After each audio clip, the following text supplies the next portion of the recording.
and gentlemen, once again, it's an absolute pleasure to have all of you here. And just like you all, I'm too looking forward for this wonderful event and to have a wonderful time with you all. Ladies and gentlemen, my name is Zeenat Kaparia and अगले कुछ घंटों तक हमारा साथ बना रहेगा. But before we start the event, there's a very important announcement to make. As we all know, we are going through the pandemic, which is almost over.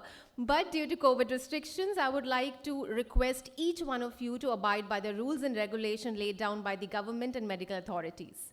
Please keep social distancing while sitting and interacting, and use your mask diligently throughout the event. Sanitize your hands frequently, and those who are having cough and cold are requested to take care of others, please. And ladies and gentlemen, as we know, we have gathered here to witness some amazing ideas that is going to change a lot of things in the economy. SME, as we know, is the backbone of Indian economy, not just Indian economy, but across the globe.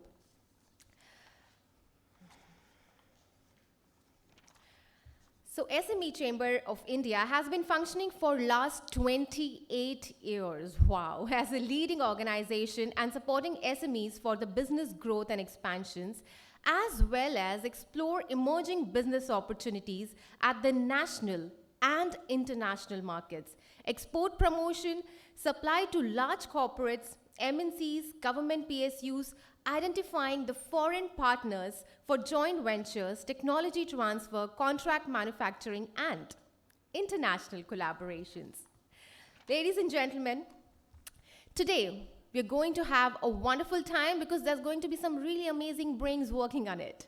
So ladies and gentlemen, on behalf of Sri Chandrakant Salunke, founder and president of SME Chamber of India, Federation of Indian SME Association and SME Export Council, and on behalf of Tata Tele Business Services, and I would like to invite all of you to Do Big Conclave, and today's theme is Manufacturers and SME Business Summit. Ladies and gentlemen, can we please have a round of applause for it? Let's start with a good noise. Below, there's a little confession, I get a lot of energy when I hear the sound of applause. So taaliyan bajti rehni chahiye. I would love that. Thank you so much. That's so kind of you. And ladies and gentlemen, about the conclave. Do Big Conclave is a customer engagement education initiative across cities where industry leaders from across the business verticals convene to discuss how digital technologies are being used to deliver compelling products and services, connect faster with customers, and optimize cost.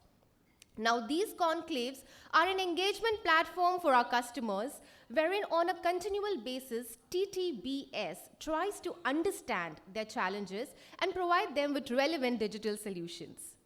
Prevailing the current global situation of effectively operating the limited capacity, our smart solutions will enable you to efficiently work from home to meet the ends of our customers and organizational needs. All right, ladies and gentlemen. So I'll be back after a quick little break, and may I please hand over the mic to Sir. Good morning, friends. Good morning. Corona chala gaya lagta hai. Our two dignitaries on the way, so let us take advantage of that time for interaction. Mihir ji, can you tell Mike the inquiry? आपकी राय में आज की date में export पर impact क्या होगा Russia का? Sir logistics में थोड़ा चैलेंज आएगा, but I think focus will be more on how we can improve and better provide consistently deliver the goods to the entire world. Supply chain we should be prepared, and now with Covid and the war and the other problems which we are facing, I think now we all have to focus on how we can make solutions or how we can be prepared कि ये सारे कुछ होने के बावजूद भी we are able to deliver without any disruptions. So I think that is what is now the new thing. Obviously we are looking, or the world is looking at India, and businesses will grow. There will be opportunities. I don't want to comment on कि भाई ये होना चाहिए या नहीं होना चाहिए, but अगर हो चुका है, and which is the fact, there will be further development there as well. So again, a potential business. I may sound little incorrect by कि भाई हम war के में बात कर रहे हैं कि हम, but redevelopment भी होगा. So there will be business opportunity, there will be reconstruction, there will be things out happening there, and there is a potential growth for Indian exporters, Indian manufacturers. That's what I look at. Okay, thank you. You know, so many entrepreneurs and so many exporters are doing business with Russia and other countries. SBI GM is here. I would like to know, you know, most of the bankers have already discontinued relationship or suspended their relationship with Russia. So what will be the impact on those who have already done business and those are on the verge of doing business, or you know, those are already pending bills with them? So what is your suggestion on that? Right now, SBI hasn't taken a call on the Suspension. businesses. Yeah, suspension, because it all depends on the US sanction. Currently, we haven't taken any decision, any call on that, and the business as it is going will continue with that. But later on, maybe it will have an impact, because if US issues a sanction on Russia, then the banking sector, of course, if we have our presence in US, we'll have to suspend our transactions in Russia as well. But that is a call to be taken later. The decision will be coming very soon. Okay, thank you. You know, we have Mr. Kaji from Qatar Consulate, and Qatar is one of the most rich country in the world. So what is your suggestion for the entrepreneurs, those are, you know, looking for exploring business through Qatar and in Qatar? I can say at this time Qatar is preparing for the Mondials 2022, and it will be starting by November. So beyond that, it can be some avenues and some opportunities for the small scale industries in India. Okay. Thank you. And any entrepreneur doing business with Russia now or earlier? Yes. What's your experience and what is your suggestion for a future? Morning. Basically, the future is good for India. After the collapse of the Europe and the West within the 2 to 3 years, we have beautiful relationship with Russia and China. So that will definitely help us in the East to make a dominant position, because the GCC and even the West is hedging on India to take on Russia and China. So I think it's a very neutral position the government of India is playing. And in the future, definitely we will see more business from the West. And we will also be able to overtake within the next 10 years China and Russia. Okay. Any entrepreneur doing business in Ukraine or European countries, exports in European countries, or interested to export in European countries? Yeah, I'd be interested in exporting to European countries. What kind of product you are dealing? See, majorly it's tech-based, because I've got a network in Israel, so it totally customized. I mean, now I'm just thinking about it, what to export, majorly because I think health spice or something also is required there. They're more focused on healthy food and all that stuff. That is one of the things. And rest, it's like going to be like a merchant trading. It depends on whatever, network I get there. Okay. Because I'm just exploring Europe now. Because Okay. it's already probably saturated, but better than the Gulf, I guess. Okay. We have Mr. Ajit Shah, who has been, in forefront for giving a training, education, and handholding to the exporters. What is the 3 points you want to tell the entrepreneurs? Those are making mistakes while doing exports. Overcommitment. Second, Ito Trading Company was one of my counterpart in Japan. I learned one thing from them. Whenever you communicate, don't use the future tense. It so happened they wanted some samples. The moment I got the message, I asked my team to get the samples and send it. So out of enthusiasm, as most of we are, immediately I replied, we will be sending you the samples. The reply I got is, don't use the we will, first send the samples and then say we have sent the samples. So that I think is a very small thing, but we should do. So that's number one, that no overcommitment.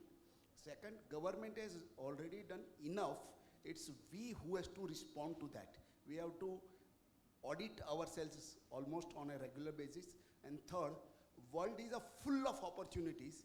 It is your capacity, how much you can do it out. So go with the confidence that there is enough demand for all the products, what we can do it out. Only thing is that we have to make our product of an international standard, and if you feel that you are a champion, then there are challengers. Thank you. Thank you. Right, thank you. Thank you so much, sir.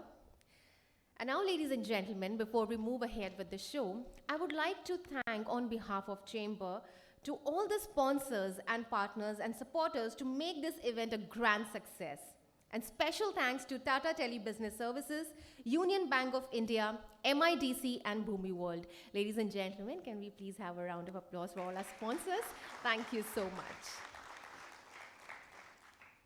And now, as I said, it's the time to invite our wonderful dignitaries to the dais and go ahead with the lamp lighting ceremony. And for that, I would like to invite Mr. Shyam Jagannathan on dais, please. Thank you. I was waiting for that. Thank you so much. And I would also like to invite Mr. S. Sunil Kumar on dais. Sir, can I please have you on dais? All right, so we need to wait to meet him a little more. So Mr. Rajiv Mishra, Field General Manager, can I please have you here, sir?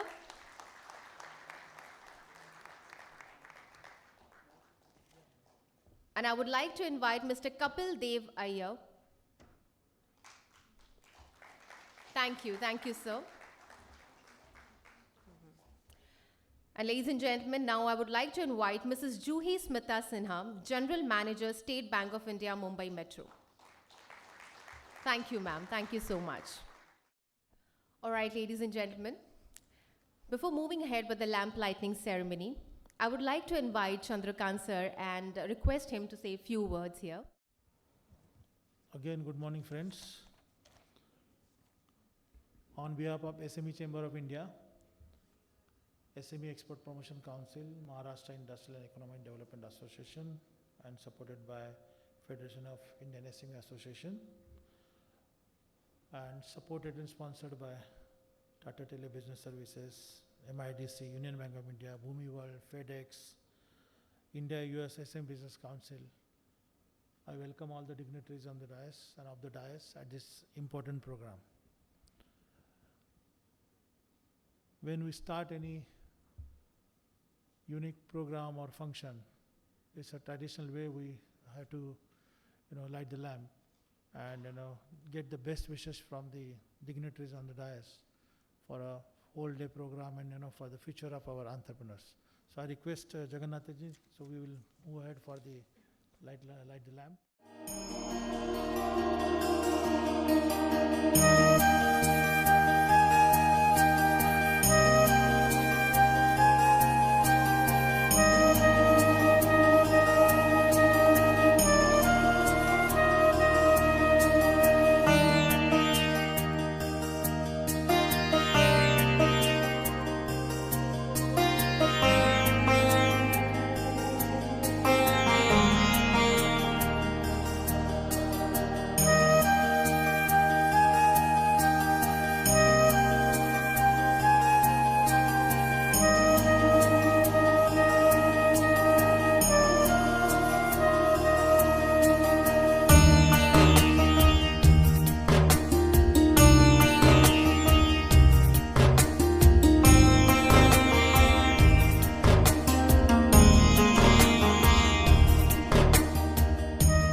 Well, thank you so much.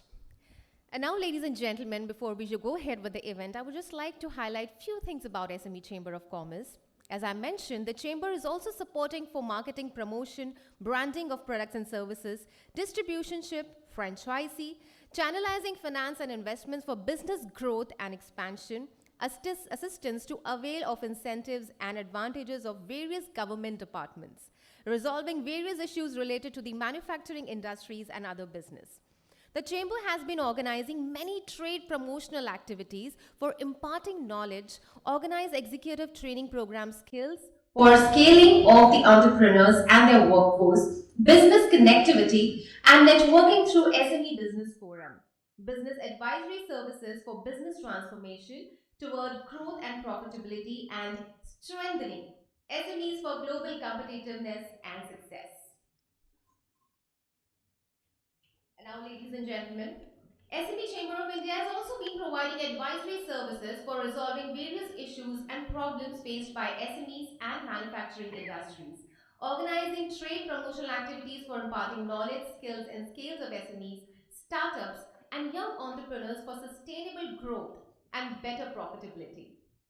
The Chamber has been on the forefront for the policy change and its implementation, and puts huge effort to set up the SME Stock Exchange, SME Export Promotion Council, SME Business Management Institute, SME Industrial Parks of India, SME Investment Promotion Council, TREADS platform to get trade receivables of SME sector, and regular license and advocacy with various government departments to focus their attention towards SME sector in ease of doing business and to provide level playing field to compete with local and global markets. Now, today's event, ladies and gentlemen, is organized to provide platform to SMEs from manufacturing and export sectors to explore emerging business opportunities and to focus on the various support services available from the government departments, as well as to identify new markets, partners for value addition services for quality productivity and competitiveness, suppliers, buyers, investors, and strategic partners. On behalf of SME Chamber of India and SME Export Promotion Council, it's an immense pleasure to again welcome the Raghunathanji and all the dignitaries on dais and of the dais. Friends, in Corona, the huge impact on SME sector and especially manufacturing industry. And mostly the SME sector in India played a very important role to continue their contribution in supply chain management.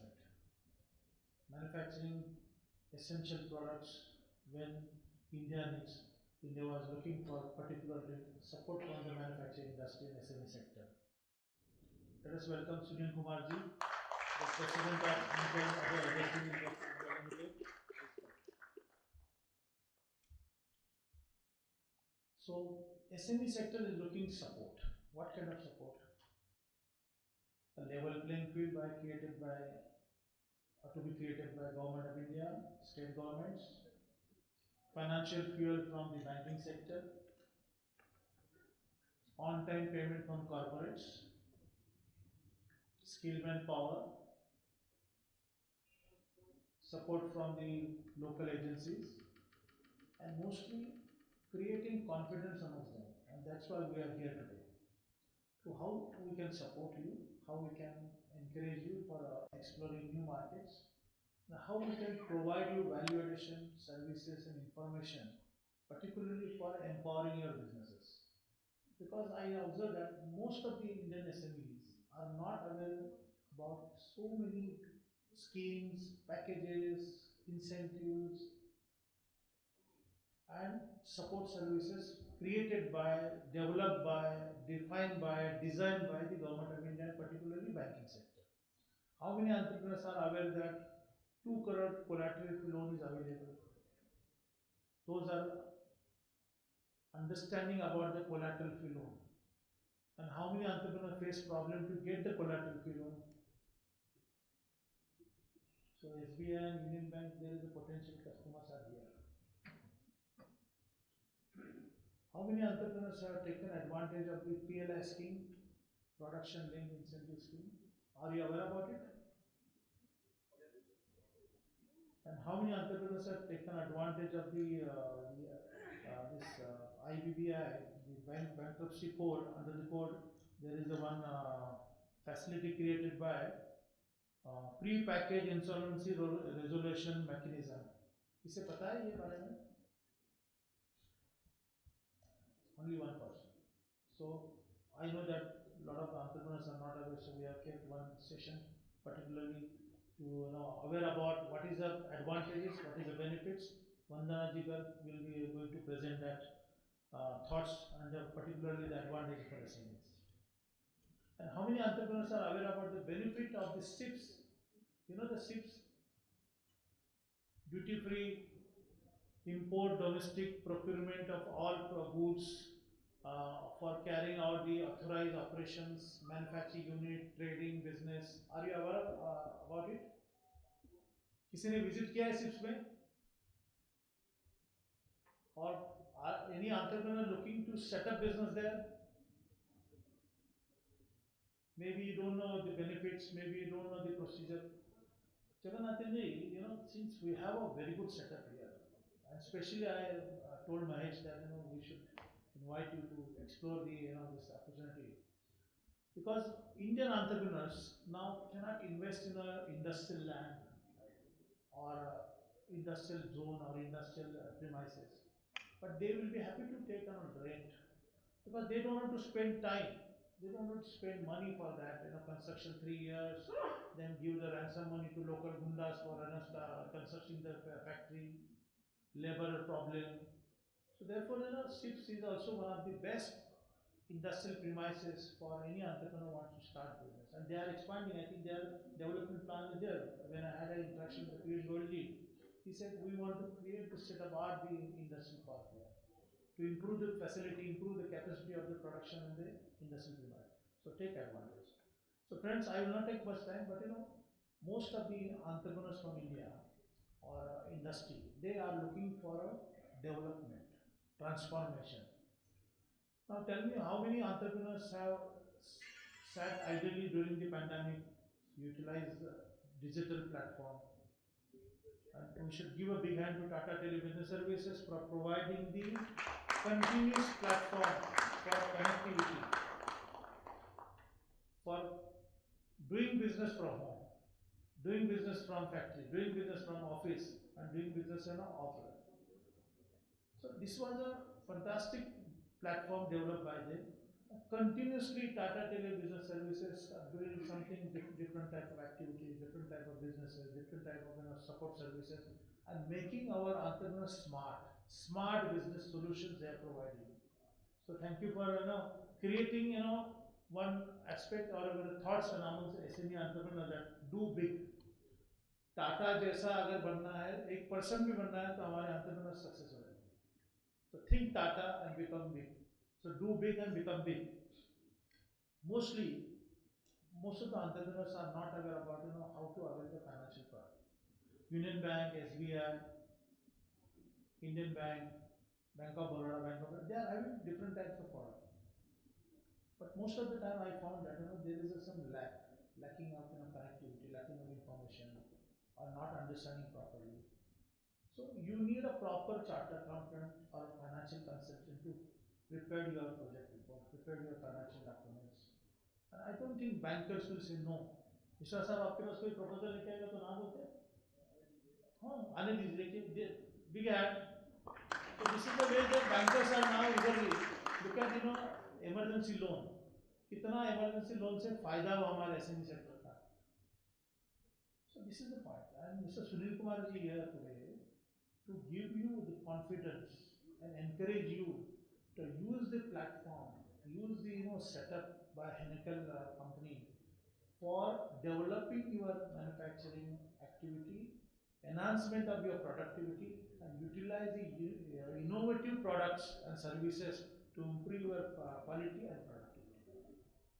So thank you, Sunil Kumar ji, for your presence, and I'm sure that your thoughts will definitely useful for our SME sector. And special thanks to Tata Telebusiness Services to providing the continuous platform for bringing SME and entrepreneurs together and to give a valuable services. I'm thankful to again MIDC, Tata Telebusiness Services, Union Bank of India, SBI, Indian Bank, and all these sponsors and supporters for this program. And special thanks to you, because during the pandemic we have started many events and you're participating in this event. So let us take advantage of today's event, and I hope that this program will be beneficial to you. Thank you very much. Thank you, sir. Thank you for your wonderful words. And now, finally, I would like to invite Mr. Shyam Jagannathan, Zonal Development Commissioner, Seat Special Economic Zone, Ministry of Commerce and Industry, Government of India. Sir, may I please have you here? Thank you. Wish everybody a very good morning. Sri Chandrakant Salunkeji, Founder and President, SME Chamber of India and SME Technology Development Council, sponsors and my co-panelists for the inaugural session, and the living life of manufacturing India, all of you. I'll keep it specific since I belong to the Indian Administrative Service. I will give you the national perspective and how keen the government has been to support, promote, and continue with the MSME sector. The first slide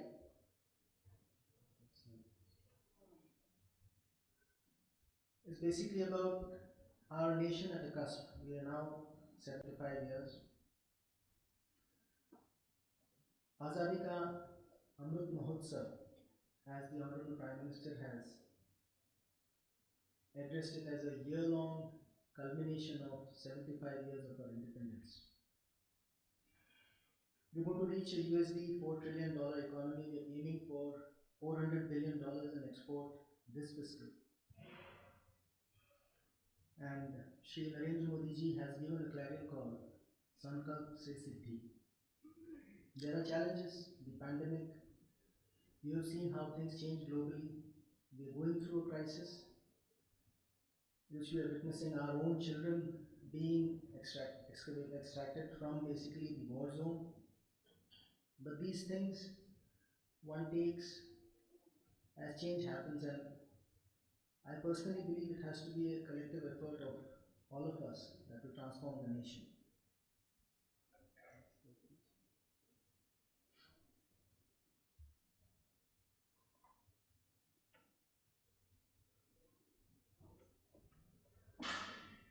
This is just a graphic of the ecosystem that I wanted to basically keep it frozen at this slide and make a few specific statements. India should be among the first top 50 countries in the Global Innovation Index by 22-23.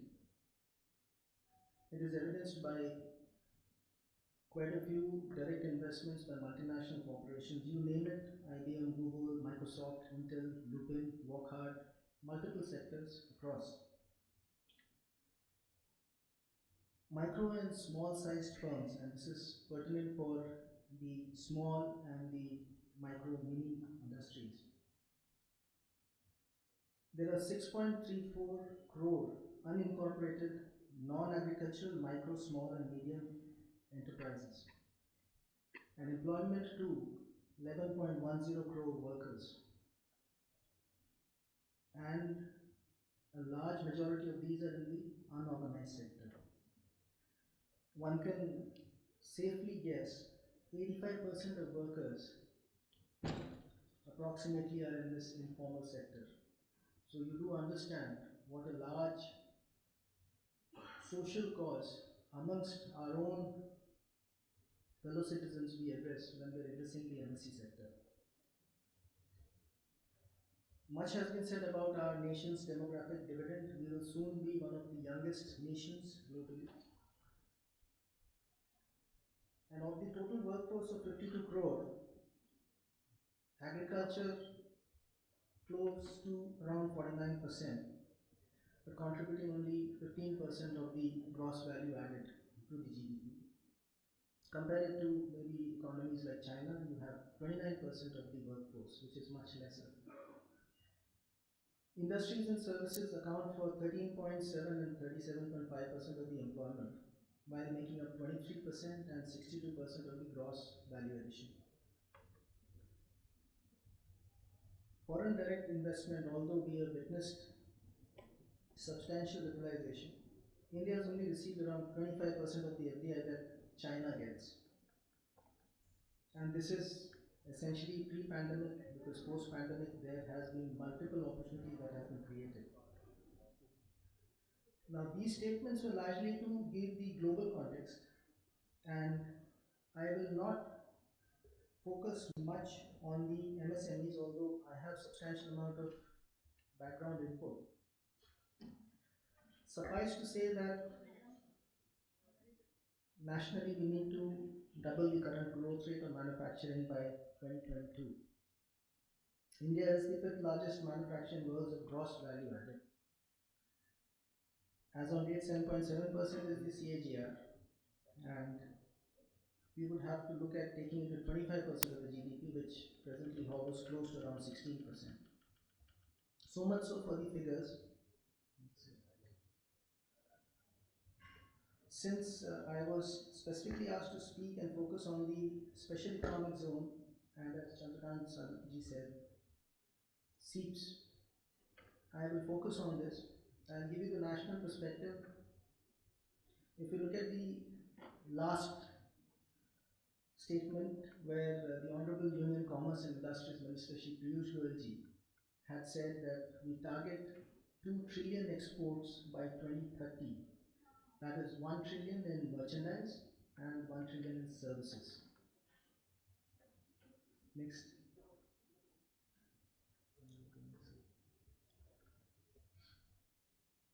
Now, broadly, this is the legislative framework.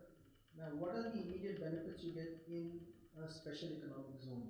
It is more like an industrial park. Now, in an industrial park, you have this nomenclature of what you call as plug and play infrastructure. The special economic zone is more or less equivalent to an industrial park where common utilities like connected power, water, security, basic amenities which you would need, and the initial capital intensity in investing in, as was said, in land or in a building, these are taken off, and the entrepreneur has more of a flexible space to examine in, focusing on the processes of manufacturing or of whatever business activity they are initiating. The difference here is an SEZ essentially is deemed foreign territory for indirect taxes, plus capital goods are duty free, and whatever you do manufacture is exclusively for the export market. So that is it. This present union budget, the Honorable Finance Minister has made a very categorical statement that the entire Special Economic Zone Act 2005 will be going through a major overhaul. So there's a good possibility, since it is a work in progress, I will refrain from commenting on policy that essentially is still being worked upon. But believe me, it seeks to address multiple things. We have a lot of private special economic zones which have seen a major investment, like the Pune cluster, Bangalore. These essentially look after a major cake of the ITES based exports. Because of work from home emanating from the pandemic, you have close to around 10 lakh square feet of commercial built up plug and play space, essentially vacant in such kind of establishments. The Act is being tweaked to address these kind of constraints and also to make it more and more attractive and not too rule bound and compliance based. So we're looking at, one is the evolutionary part in the Act, the other is the operational part. For instance, the customs or the bonded warehouse part, the customs is provided to you on a single platform. The ICE gate is to be integrated with the SEC online because they are two independent platforms. And an end-to-end solution in all essentially addressing the EODB, the ease of doing business criteria, so that each of the entrepreneurs or any business concern is able to get ready information and also specialized insights. Specialized insights in the, for instance, instrumentation engineering. Or you would need to have some kind of a specific insight into your supply chain logistics or your logistics management. These would also be addressed by having the infrastructure bedded to, if I'm permitted to use the word, think tanks or ideating centers that would supplement your own ingenious effort that you bring to the table.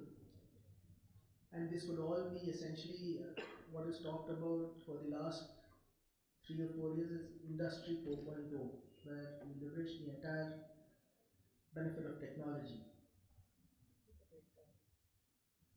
Now, coming to SEEPs, we basically, as the Zonal Development Commissioner, I look over the state of Maharashtra, Goa, Daman Diu, and as of now, you can see the figures. We do annually around close to 1,50,000 odd crores in exports, and these are merchandise, and majority of it from the Pune cluster being ITES. Now, interestingly, I'll come back to SEEPs as Chandrakanji had mentioned. SEEPs is amazing and interesting. This is 110 acres. It does 20,000 crores worth of business only in gems and jewelry. Interestingly, if you haven't visited it, it's largely because the SEZ requires every individual visiting it to have a visitor's pass and an invitation either emanating from the SEZ administration or from one of the units which is already inside. So one has to make that extra effort, get oneself registered, get a pass issued, and then visit. Prime real estate, you can see the metro happening. The airport is 6.5 kilometers as the crow flies. Yes, there are issues with the present SEEPs. We are an aging infrastructure because this was established in 1973. Incidentally, the same year as I was born. So, fortunate circumstances where I am spearheading an effort being led by the Honorable Minister Shri Piyush Goyalji to rejuvenate and rework the entire SEEPs into a quality manufacturing destination with global best standards. So we're going to redo the buildings, we're going to redo our processes, and also perhaps be a lead change and transition agent and a demonstrative effect for the SEZ Act, which of course is going to go through a national change. The last part in yellow, SEEPs here sends 25% of the entire studded jewelry that the world's largest consumer, the United States of America, imports globally. So most of the jewelry consumers there, wholesale and retailers, they know it not as Indian jewelry but as SEEPs jewelry. What I'm trying to say is perhaps globally this is the single largest concentration of gems and jewelry units. So most of anyone who's interested, please get in touch. We will be happy to host you. I had just been mentioning that we set up similar platforms since SEEPs is entering its golden jubilee year from the 1st of May. And there are major projects happening in the sense when you talk about common utility infrastructure, as I talked about electricity, security, basic amenities, banking, hotels. Other than that, we are also going a step further in terms of what is called as common facility centers. Since there are more than 160 units which are doing hardcore jewelry, so now we're looking at technology transition. A simple instance is if you're doing the lost wax technique where you use wax to basically do your production manufacturing activity, we're trying to replace that with groundbreaking technology like 3D metal printing. We're working on practices for reducing your gold losses when you're basically consuming a large volume of gold. And obviously, the lesser you reduce it, the more globally competitive your product becomes.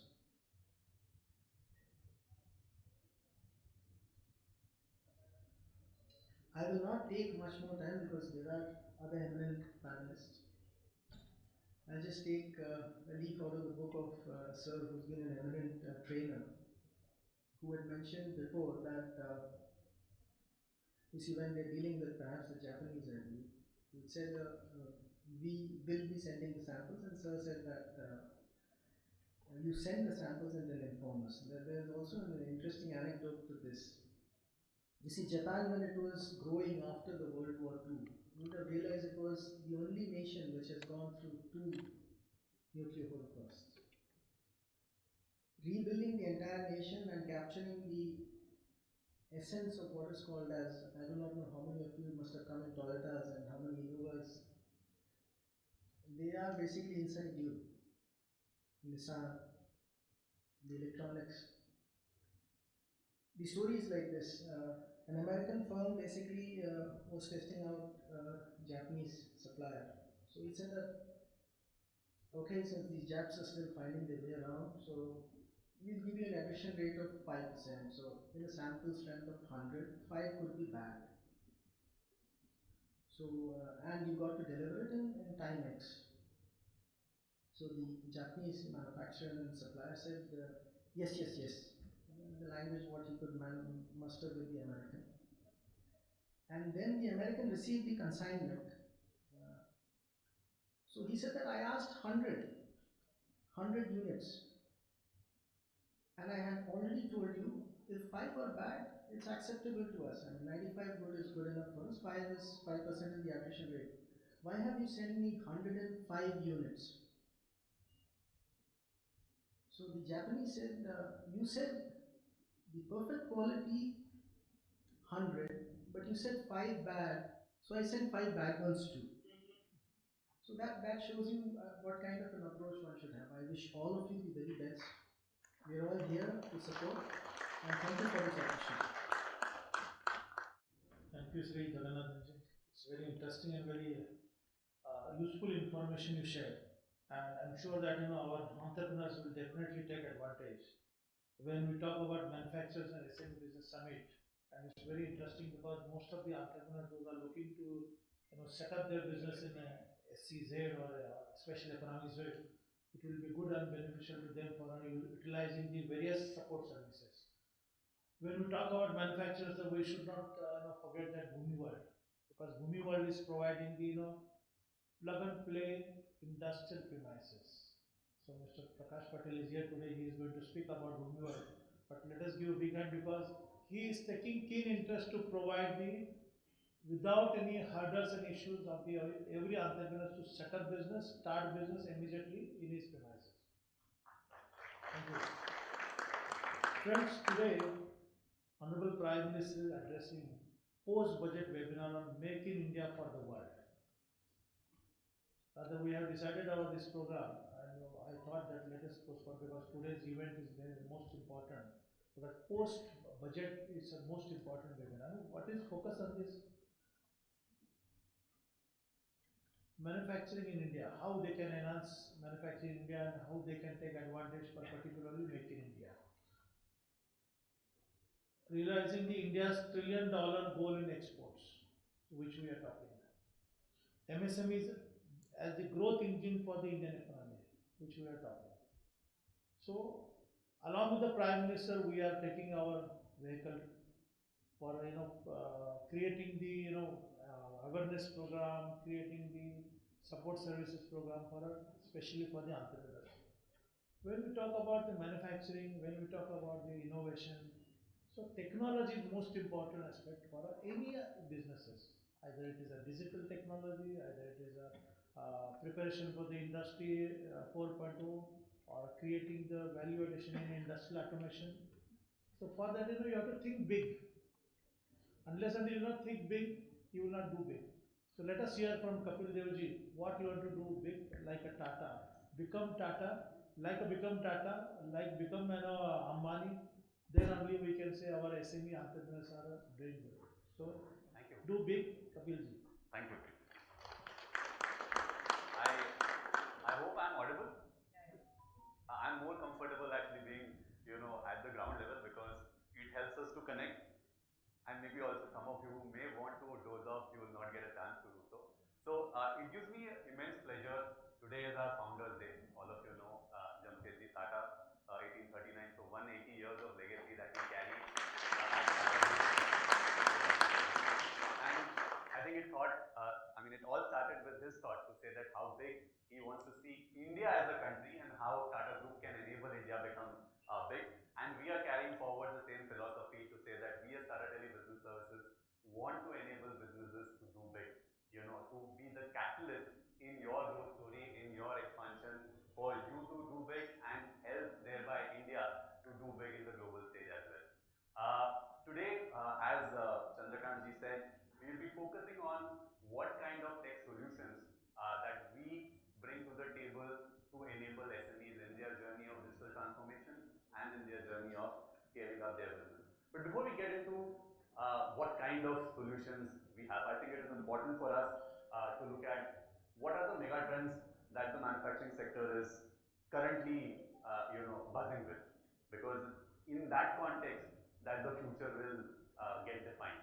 If you look at the mega trends, very clearly at the onset, you are looking at industrial IoT coming in, you're looking at artificial intelligence, machine learning coming in, you're looking at cloud adoption.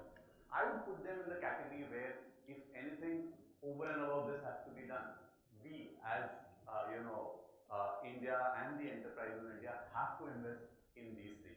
If you invest in these three, you obviously have an ability to get a huge amount of information of what is happening across the value chain, be it your production systems, your supply chain, so on and so forth. On top of it, you layer the analytics applications to understand what that data is telling you, to get actionable insight, because data to that extent is only useful if you can, have actionable business outcome from that. And you embed all of it into the technology which allows you to take actions. And this is a buzzword, Shyamji also talked about it. Industrial 4.0 actually is I would say, a mindset which combines all of this together to convert the factories of today into smart factories. So, Industry 4.0 is not a specific technology. I would say it's a mindset which combines all of these at one end. So these are things that we know, to say that, I think each one of you are maybe in the process of thinking, saying that how do I automate, how do I use more of IoT in my value chain, how do I adopt cloud so that my employees and customers can access the information and interact with you anytime, anywhere. But at the other end, if we go down, I think it's getting hidden, there is the futuristic stuff of saying digital twins. Metaverse is obviously a buzzword. Everyone wants to get into saying that how can I, be in a meta world, and 3D printing in its own shape and form is starting to pick up shape. Digital twins, I think, is a very important leg in the mega trend. I mean, I think many of you would know, but Tesla, every car that they make, they actually have a digital twin there. And why do they do that? Because every car that the customer is riding, information about the performance of that car goes back into the digital twin. They kind of experiment to say that if I have to enhance the performance, what kind of updates I need to do. The updates are carried in the digital twin, and once they reach a level of efficiency, is what they pass on those updates back to the customer. So that's the power of digital twin, You can technically replicate whatever is happening in the physical world, experiment and improve the efficiency. Tesla is one example. There are many companies like Siemens who actually do this for the motors that work in very, multiple factories. Today, digital twins are being used across the, I would say, product lifecycle management, in terms of when you develop a new product, you try and see what could be the best simulations possible there.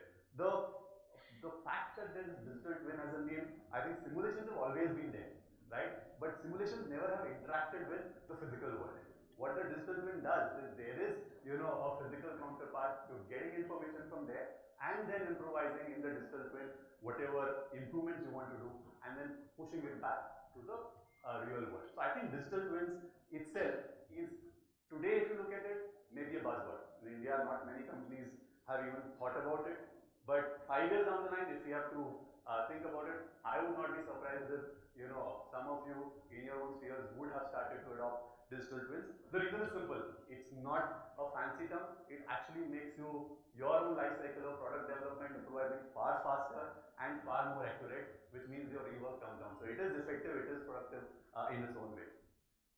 If you look at the end, what are we kind of, if you have to visualize to say that, Industry 4.0 is converting physical factories into smart factories, and we combine all of these mega trends, I think what we are envisaging is digital factories. The factories of future would no longer be just the physical factories, they would be digital factories. And many of these technologies, if you look at it, eventually are using embedded digital technology to convert their production efficiency far higher, their ability to go to market far faster, and to come up with a product which is, I would say, as much as possible customized to the segment that they are targeting. It's very difficult to do that, right? To say that Tesla, when they say that every car, they can maybe pass on a separate update depending upon the user's own journey, you could never imagine that, right? You could only pass on one software update which is across the board, to all your customer segments. So that's what is the power of what is happening around in the world, and maybe 5 years down the line,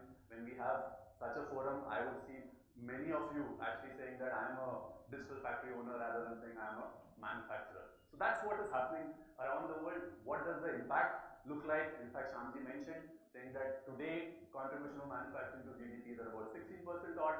If whatever is being envisaged largely around Industry 4.0, which is here and now, there is a whopping 50% jump possible to make manufacturing contribute to about 25% of the GDP by 2026. So not far away. AI technologies, we as tech guys use that end to end to improve our own data, actionable insights, so on and so forth. It's expected in manufacturing at least to give about 40% improvement in your efficiencies. This is up to 40%, obviously depending on the use cases you can get even more. And this is what kind of excites us to say that what I talked about in the digital twin, it's actually left to your imagination. Sir said that it is technically about what you can imagine. It's your own capacity that can create the market. It is no constraints there. The digital twin market today, and there are multiple estimates, is estimated at $3 billion and it's expected to grow whopping 16 times, right? So if something is expected to grow 16 times, it's only left to your imagination as to what part do you want to play in that pie. So exciting times for, I would say, the manufacturing sector. Lot of buzzwords, lot of new things coming in, and a lot of actual use cases coming into being. This is now coming back to say, hey, this is what is happening around in the mega trends. Where are we as India? Again, I think these numbers have been quoted: 6.3 crore MSMEs, 30% of the GDP contribution, 40+% of the exports, 11 crore plus jobs, which is actually a substantial contribution that MSMEs do. But what's the vision? The vision actually is to go and say that from 30% contribution to GDP, can MSMEs actually contribute to 50% of the GDP? And what does it take to get them there? As Chandrakant ji said, it is actually a mix of proper financing, proper access to skills, and proper access to technology. If all of these three combined with a mindset of saying that there is no limit to us, I think this 50% is very well possible.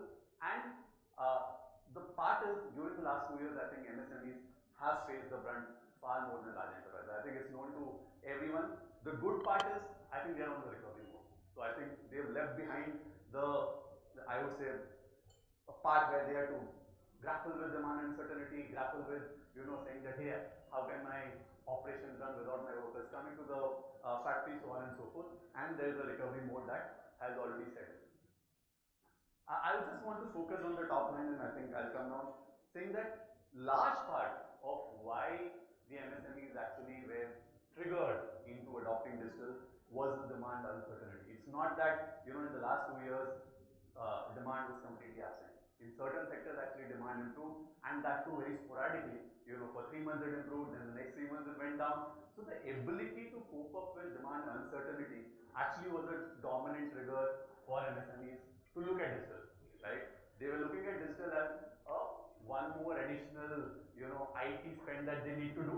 From there on, I think it has become a mission critical stuff. What's happened obviously is that demand uncertainty pushed them into moving more of their operations online, looking at productivity, agility with security, because now that your workforce is distributed, you need to ensure that the data is secure, whatever you're doing is in a secure environment. That came back into prominence, and the fact that you need to run your operations anytime, anywhere, depending upon whether we are in the second wave, third wave, maybe with the prediction of the fourth wave also is coming through. All of this, in one way or the other, in a very simplistic manner, triggered adoption of digital.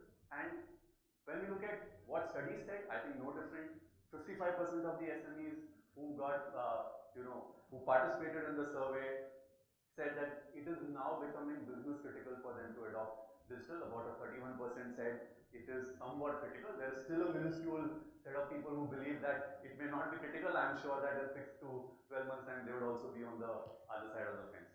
So this is what's happening from a perspective. But the question that all of you have is, great, there are mega trends. There is digital adoption which is coming in. What should be the path that SME manufacturers should take in terms of what technology should they jump into, so on and so forth. Before getting into that, I think one thing which is core is, if there is one element which is going to be game changing for any manufacturer in the SME segment or even beyond, it is digital. If there is one thing which can give you that edge, that differentiation, the competitive edge in Indian market and export markets, it is digital. And three layers, which digital can play a role. It is in your infrastructure, whatever physical infrastructure you have, how can you digitize that part of the equation? How can you leverage digital technology, and how can you then overlay applications which, as I said, give you actionable insights which can influence your business outcome. But one thing, we've always believed as Tata Tele Business Services, when you are being thrown with jargons, when you're being thrown with buzzwords, always go back to first principle. Don't get lost in buzzwords. So fundamental stuff for us is, if this must be the question running in each of your mind. Okay, great couple, you said this. Hey, I'm a SME, I'm a manufacturer, I have very simple challenges, simple pain points. Can you guide me step by step through it? And hence we said, it's very important that first each one of you focus on what is the imperative or what is the business challenge you want to solve for. First, I think crystallize that, because if you crystallize that, there will be a digital solution or a tech which can allow you, rather than jumping onto a buzzword and then trying to retrofit a buzzword into what you do, I think do the reverse. And I think these are the four imperatives that when we have interacted with our customers, we found. The first and foremost is, everyone eventually wants to enhance their reach, enhance their customer connect, both for their existing customers as well as the prospects they want to drive. There is clear focus post-pandemic on saying that SMEs, the improvement in the workforce productivity becomes critical. Because at the end, if you have to expand your business, if you have to grow, you need to obviously reach to more customers, connect with them better, and your workforce that you are employing to do so actually has to be more productive. In the scheme of things, for manufacturing, improving the efficiency of your supply chain to the extent that you can influence amidst whatever things are happening today. The amount of influence maybe is slightly lower, but every manufacturer needs to think about how can I improve my own supply chain, and whether we like it or not, at the end we're all doing business. So it is about the profit that you make, and every constant layer in your process you need to focus on optimizing costs. Now, if you go back and say each one of you, I think the business that you do, one of these four would be the core fulcrum. The dominant fulcrum would be one of these. I mean, so you said you want to get into the Ukrainian market. I think for you, how do you reach out to that market? How do you plug into the supply chain of that market would be critical. Maybe optimizing costs is not so much a critical element for you in this journey or the life cycle that you are in. For many of you, it could be in the differences. I would request that when you are looking at any solution, any technology, first focus on which of these four, or maybe there's a fifth imperative that is not listed here. Focus on those and then come back into what solutions are there. And to make life simple, I always believe, we believe that, at the end, again, these are four things that we have listed. Are there use cases which can bring to life as to how people have benefited? So I will, over the next 3-4 slides, give you simple examples of our customers who have picked up our digital solutions and try to solve one of it. It's not that they've solved all of them together, but at least it gives you a view as to what tech can do.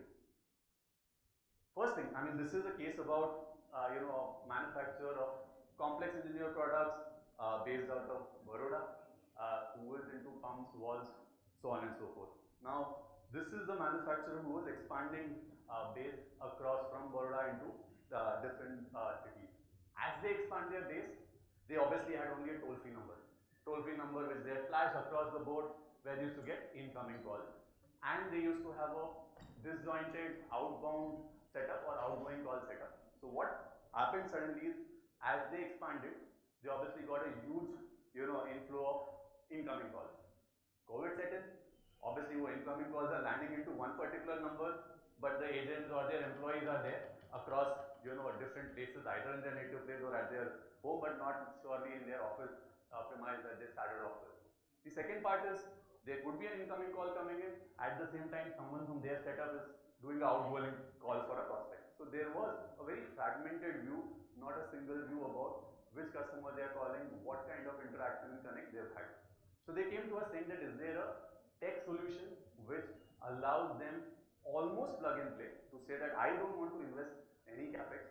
I want something that you guys tell, plug and play. My incoming TFN number calls actually should go into one solution. From that same solution, I should be able to do my outgoing calls. And your solution should be such that all incoming calls I should be able to distribute to my employees who may be there anywhere. So we had a smart flow solution, and I think the word smart flow itself to say that smart flow as a solution is our cloud communication suite. It allows business communications to flow without any boundaries. That's how the concept came in.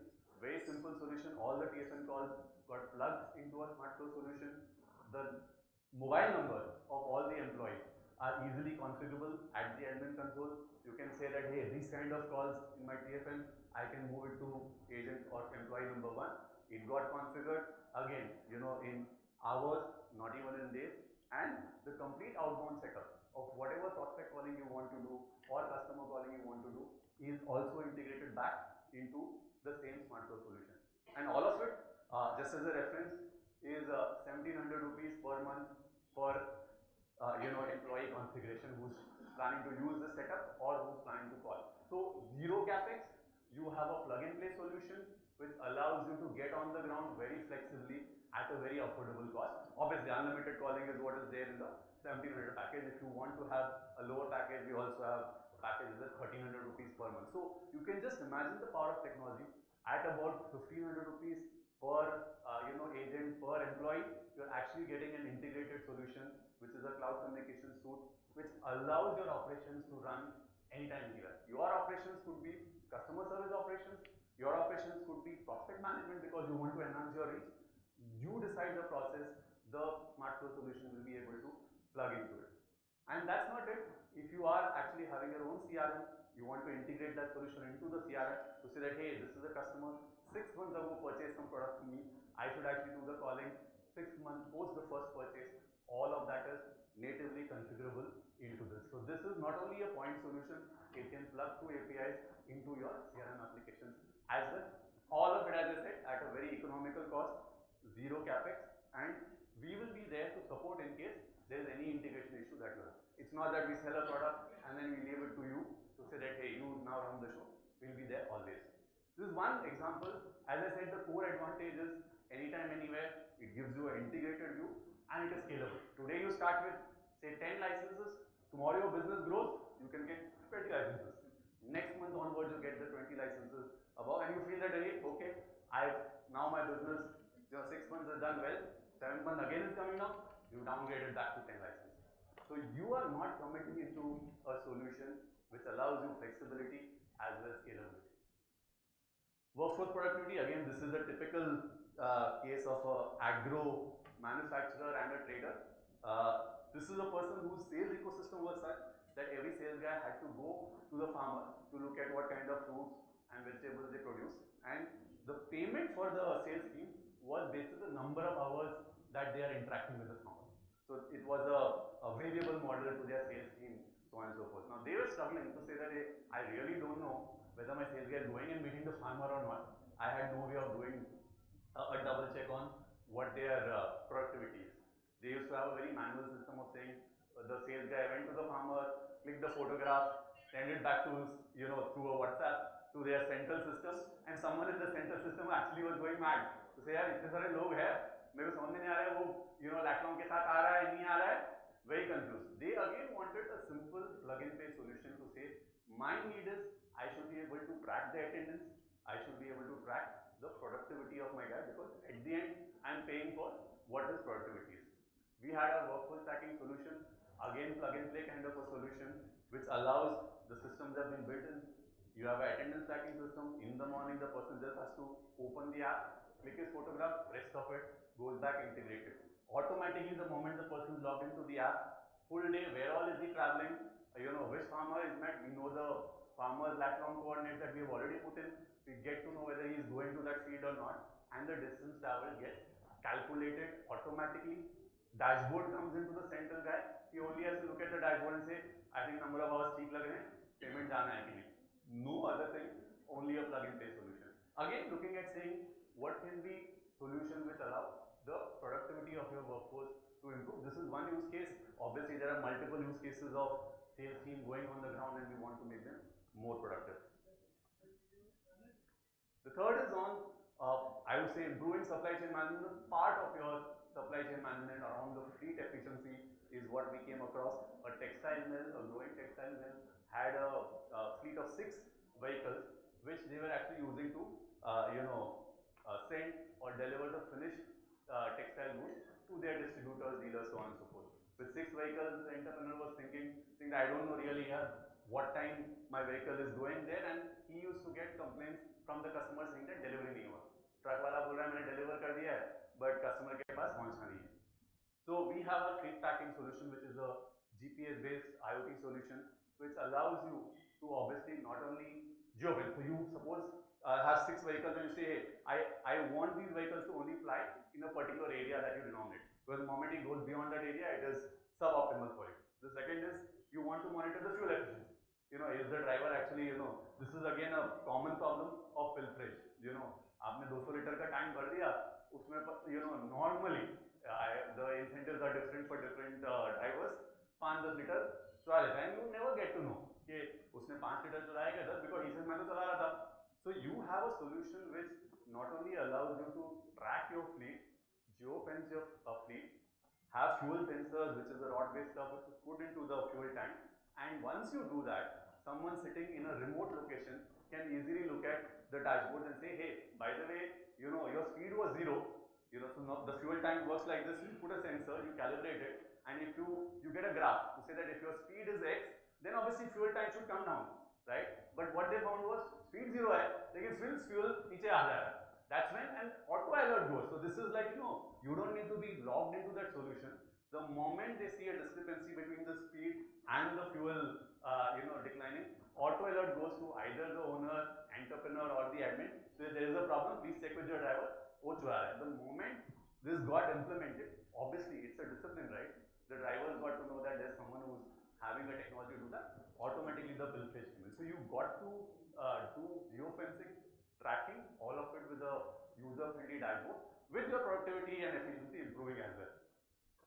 The last one is something that we've encountered with, businesses who want to expand or start up. So when you normally start up a new business or you're looking at expansion, the last thing on your mind is to say that, I need a data connectivity, voice connectivity, apps, मेरे को 4 vendor के पास जाना है.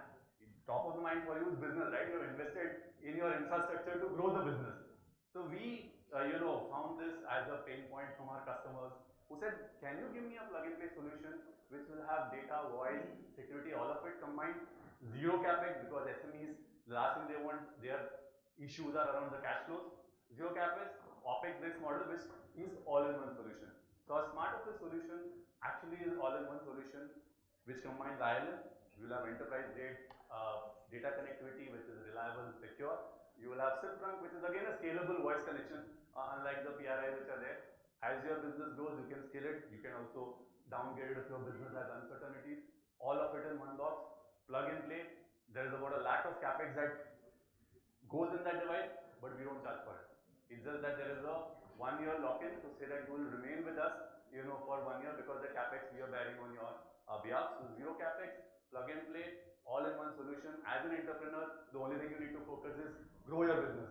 Leave the other headache, to the tech guys, us or anyone else. I'm giving this as an example. This is our product. You want a solution which is a plug-and-play solution. So these are some examples. Again, if you go back, are pointedly solving one of those 4 imperatives. Enhance customer connect. You want to improve your workforce productivity.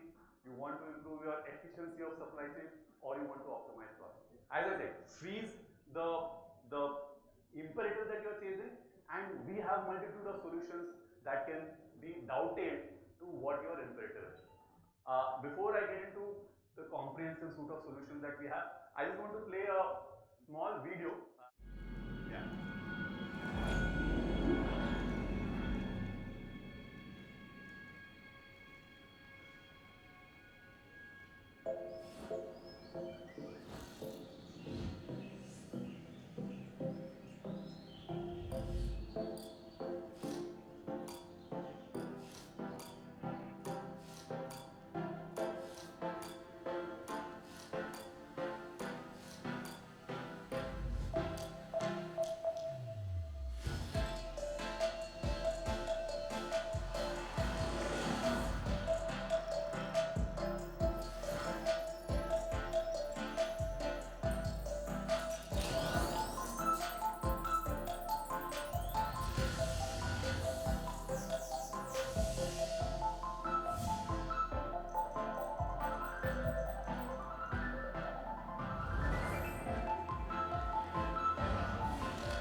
is, I didn't want any one of you to be slightly, taken off to say that there's so many solutions which are coming in, and hence I, emphasize that the imperative is what you should focus on. Leave the solutioning back to us. We will come back and provide you the best solution. As you see, we have a comprehensive set of solutions, which we can bring to the table, be it cloud and SaaS, be it voice connectivity, data connectivity, anything that solves your marketing problems, IoT problems, cybersecurity, so on and so forth. This comprehensive set of solutions, in my mind, at least most of the challenges that you face as an organization today, we'll be able to either have a point solution which already solves it, or we will stitch our point solutions together to give you a solution for your specific use case. And if you look at it, we have been constantly innovative in the pandemic as well to come back and add to our cloud and SaaS portfolio, because again, anytime, anywhere has become a dominant trend across the board. What we do, and this is our philosophy, to say that at the end we want to provide one-stop shop. We want to be the one-stop shop which provide you all the solutions. So to enable that, we go and tie up with leading OEMs, be it TCS, TCS Ion, Fortinet, Cisco, Zoom, Microsoft. We have done all the tie-ups. We obviously leverage our strength in terms of customer understanding. We've been in this business for 20 years plus, focusing only and only on small and medium enterprises. And we add our layer of wireline connectivity infrastructure that we bring to the table to bring in the best and the most innovative solutions to each one of you. So instead of any one of you going and saying, hey, I need a collaboration solution, let me go and tie up with Zoom. One of my clients says, मुझे Microsoft चाहिए, I go and tie up with one Microsoft vendor. For ILL, I go and tie up with Tata Tele. For PRI, maybe I go and tie up with someone else. You are confused, right? In the sense, you have 5, 10 different vendors that you have to handle, billing, support, all of that. And honestly, your time is better spent on scaling up your business, not on dealing with 5 different vendors, 5 different support systems. And our motto is to bring all of it together for you, so that if you have a support issue, if you have any solution issue, just speak to that one person, it will get solved. So that's the intent that we have, and hence that comprehensive suite of solution plays its part. Again, 3 things that I want, and I think this is from our experience, that SMEs, when they actually look at what technology, first and foremost, many of you don't have an extensive IT team, right? So you are, in the scaling up journey. So there is, I would say, lack of expertise, because IT expertise is not there within your organization. For us, the way we've solved it, we are plug and play solutions. You don't need to break your head in terms of implement kaun karega, kaise hoga, with 24/7 support. So you don't have any, we will actually become your, pseudo IT team for all your tech solutions. The second part is, what technologies, how many vendors do I deal with for each of the enabling technologies? You saw the comprehensive suite of solutions we have. You come back with a use case, we will provide you the enabling technology. And the third part is, where do we start? I think that's the last question mark, right? So I have so much that's been thrown at me. Where do I start? And we have one of the most extensive channel partner ecosystem. We have about 1,500 plus channel partners. Many of them will be close to you. Normally there is comfort to reach out to someone who's in your vicinity, someone who's in your network. Reach out to them as a starting point. Our channel partners will guide you in terms of what's the best starting point. And from there on, we will enable you in the journey going further. As I said, this sums up one-stop shop, simple plug-and-play solutions, secure, reliable, with obviously following all the data privacy norms that are the law of the land today. This is just a reflection, all of what I said. I think for us, we get more motivation when we get recognition for these. Our Smart Flow product has been awarded across the board. It's got the CIO Select Award. It has got the award for the best innovation in the cloud category. We've got awarded by CII for customer obsession in terms of active customer management. These are not, as Tata Group, this is not something that we are talking about tom-tomming ourselves. This is just giving us more motivation to say we are in the right direction, and we'll continue to do what we are doing at a far better pace, so that we can solve the problems for our SME segment. The last thing that I want to leave you with is, all of this is great. We also had encountered feedback from SMEs saying that, you told me this solution is good. I really want to experience the solution. I want to understand what are the other customers who have used it. But today, you have something on your website which says case studies. For the demo, I have to maybe reach out to someone else. Is there a way that you can allow me, again, anytime, anywhere, access to everything about the product, allow me to experience that product, and then take my purchasing decision? Because at the end, you take those purchasing decisions only once, right? You may get it right or wrong. It's an investment for you.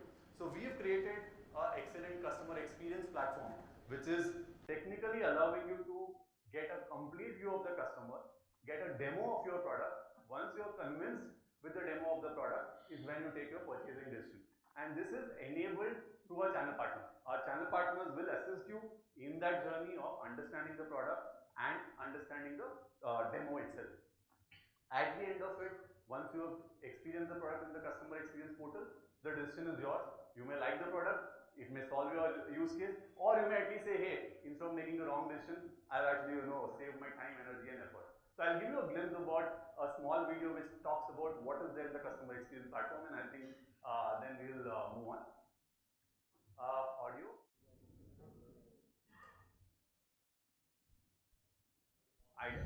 Yeah. Pioneering digital solutions is at the heart of everything we do. At Tata Tele Business Services, we constantly strive to serve you better. If you are looking for ways to expand your customer reach or give a hands-on experience to all your potential customers on various postpaid, IoT, cloud products, security suite, we have got just the right solution for you. We move beyond the physical, we take it entirely virtual, and we keep it real. Presenting Customer Experience Platform, your very own state-of-the-art virtual experience platform. Designed exclusively for you to redefine your sales endeavors to match the new normal. It is like getting a fine first-hand experience for real. Your existing and prospective customers can access and even download a wide range of product information like product documents, product presentations, case studies, as well as product videos at leisure. If they have a query, our helpful list of exhaustive FAQs will solve all their doubts. Add to that, they also have the option to directly connect with our solution experts via chat service or via call. And fundamentally, not only did we think about saying what solutions we should have, it was again a learning the feedback that we got from our customers to say that we should have a platform where you can access, experience the product, and then take a decision rather than just take a decision basis some sales guy telling you that this is the best solution for you. And that's what we have tried to do. Again, we as Tata Tele Business Services believe that it's a journey. We are in this journey of enabling businesses to do big. Some part of it we have done in over the last 20 years, and we will continue with all the feedback that we get from entrepreneurs and enterprises like you to constantly improve, innovate, and make your life tech journey far easier so that you can scale and do it. With that, I would want to end my session. Thanks a ton for patient hearing on this. Thank you very much, Akhilji. It's very interesting, we have to buy all the digital products, so we need money. So therefore, the bankers are here to give you finance. And when we want to buy a industrial premises, so we need a banker supporting this matter. I think you have forgotten to highlight one photograph, which we have given recently award to the Tata Tele Business Services as the best digital platform provider for SME sector, as the India SME Excellence Award, particularly for the SME empowerment. So friends, without banker, SME will not grow. Without SME, India will not grow. So let's hear from Mr. Rajiv Ji about Union Bank's role for the empowerment of SME sector. Thank you, sir.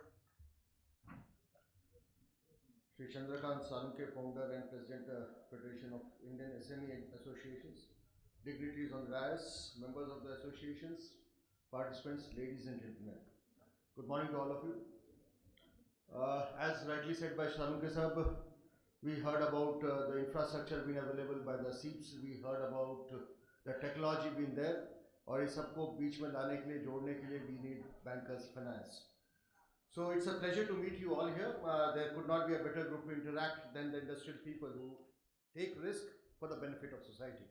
I thank the Federation Indian SME Association to give me this opportunity to interact. In fact, we all are here, and I'm seeing so many people here in physical. अभी तक सब digital सुनते सुनते virtual meeting की बात हम लोग करते थे. Good to have a physical presence because physical का कोई alternative नहीं है.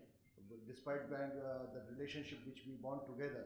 So this is where we come. So COVID, first wave, second wave, third wave, people have started talking about fourth wave. But then we as Indian have a resilient society, and we, especially the MSME sector, which I should say is much more resilient, and this is where the government of India, the nation believes in the Make in India story, the Atmanirbhar Bharat story, and that is where you all build. So big round of applause for this entire MSME section, people sitting here.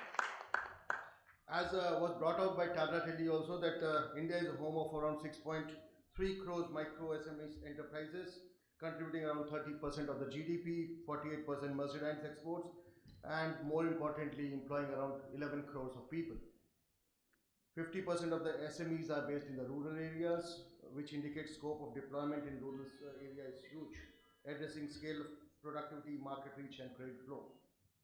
COVID pandemic and more recently, if we talk about the Ukrainian crisis, all these have impacted the environment which the MSME is working. It is estimated that 50% of the SME has been impacted, has seen an impact of around 20 to 50% on their earnings and disruptions caused by the COVID pandemic per se. The adverse effect has been seen in some sectors more where the consumption spending is discretionary in nature. The recovery appears to be quite uneven, while the large firms have shown remarkable resilience, protecting margins by controlling costs. Small firms are found struggling.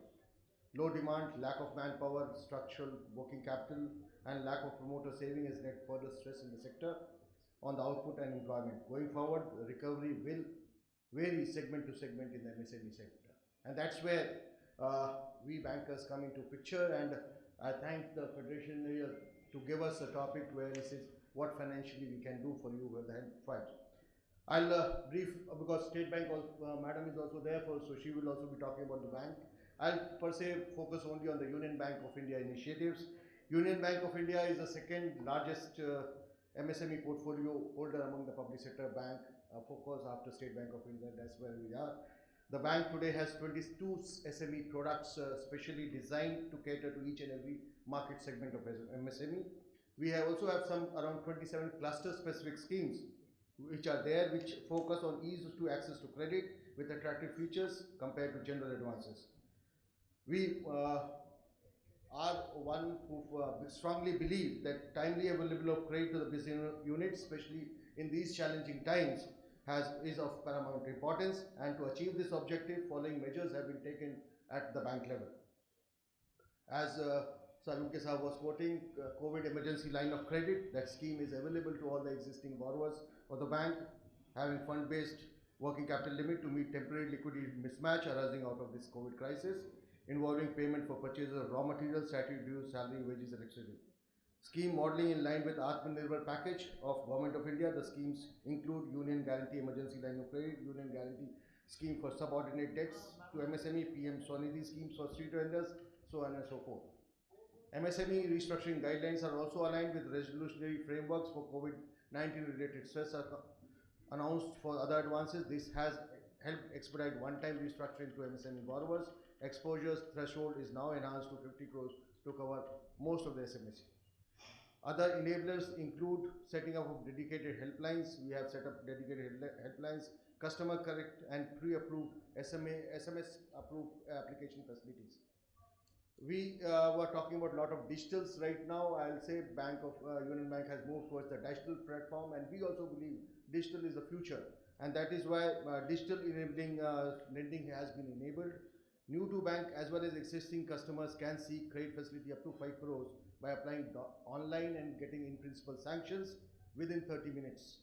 This approval facility link is being there on the Union Bank of India corporate website, as well as our U-Mobile app, which is there for the existing customers who can use it, and you can get your in principle sanctions. Government of India initiative PSB 59 minutes portal is already there. We are also a participant to that portal, and scope of Mudra loan, GST returns based, IT return based has also started gathering. We have also started doing cash flow based lendings also. To move towards the ease of handling of business and improving that scope, that where we can handle it much easier. We have set up what we call as processing centers across the country, which we name as SARLs. We have around 125 SARLs across the country, and to be more specific to Mumbai, which part ahead, we have around almost 6 SARLs heading here. These 6 SARLs are there to work with you, handhold you, and at one point of time I heard Salunke साहब mentioning कि आपको एक chartered accountant भी चाहिए जो कि आपके balance sheets को ठीक ठाक करके ले आए हमारे सामने. I'll tell you, we do not need that also. We are there to handhold you. These SARLs are there to handhold you and to help you look into it how you want that finances. These 6 SARLs are placed to help you, handhold you, get your sanctions done at the ease. That is why it has been named as SARLs. One of the SARL head is there in this group right now, sitting here. He would be there throughout the session, throughout the day, and any of you can feel free to connect to him and look into what best we can do it. We have also factored in something called as MSME first branch, or what we call as Union MSME first branch. This is a branch which is specifically focusing on MSME business. Again, in Mumbai per se, we have around 8 MSME first branches which are catering only to MSME. We have a dedicated workforce sitting there to handhold you and to look into it. This may be a single point contact for all the MSMEs which are there with us. Most recently, with the joint support of Government of India, we launched an MSME credit card that symbolizes our firm commitment towards India's growth engine, MSME sector. This innovative service ensures digital delivery of finance. The card offers availability of simplified payment mechanism, interest-free loans up to 50 days, discount on insurances, B2B e-commerce platform for purchases, courier, travel, tours, hotel spendings, apart from giving you a complimentary lounge access at the airports. So all these products are available with Union Bank of India. We are there to welcome you and support you in your endeavors, provided you bring in the doable projects. India emphasizes a 5 crore additional job sector in this MSME in the next 5 years, and to enhance the GDP contribution from 30% to 50% and exports from 48 to 60. This structural reform measures clearly head in a particular direction. This Atmanirbhar package of Government of India, making way of make in India, because now we are making India for India and now for global world. So this will help us to make ourselves more resilient and insulate our economy from anywhere else apart from the world. So the bankers will always be playing a pivotal role, helping you around and handholding you, because we believe we are a major partners in your endeavors, in your business. Just to conclude, because I will not take much of a time, we believe छोटी बात करिए, TET कम रखिए, business दीजिए तो ज़्यादा काम होता है. So reducing that tat, I'll say we understand you have been through a lot of challenges. The pandemic has challenged us like never before. It has hurt us but not broken our wills. We are determined to bounce you back stronger, better, and with greater sense of purpose. Trust me, we will emerge much more stronger. While we, that is Union Bank of India, aspire to become the bank of first choice for the MSME sector, let me assure you that funds are never going to be a constraint for productive endeavors. I wish you all the very success. Thank you very much. Rajiv जी, बहुत बढ़िया आपने सुना बताया कि छोटी बातें लेकिन बड़ा काम, और अदर यही एसएमई सेक्टर की मांग है आज की डेट कि आप छोटी बात के साथ साथ हमें बड़ा कीजिए और हमारे एसएमईज को और भी बड़ा करने का काम करेंगे, लेकिन इसके लिए टेक्नोलॉजी की बहुत ज़रूरत पड़ती है. जैसे हम कहते हैं ना कि फेविकॉल का जोड़ कभी टूटता नहीं, जैसे हेंकेल एडेसिव टेक्नोलॉजी का जो कंसेप्ट है वो कभी कम नहीं होता, उल्टा they are coming ahead with a new concept, new idea. So let's hear from the Sunil Kumar ji about their initiatives and strategies for especially for SME sector, because they have one best product and platform Dux. So let us hear from Sunil Kumar ji. Thank you very much, Mr. Chandrakant ji. Pleasure to be here and addressing face to face after a long time, which I think is indeed a great pleasure.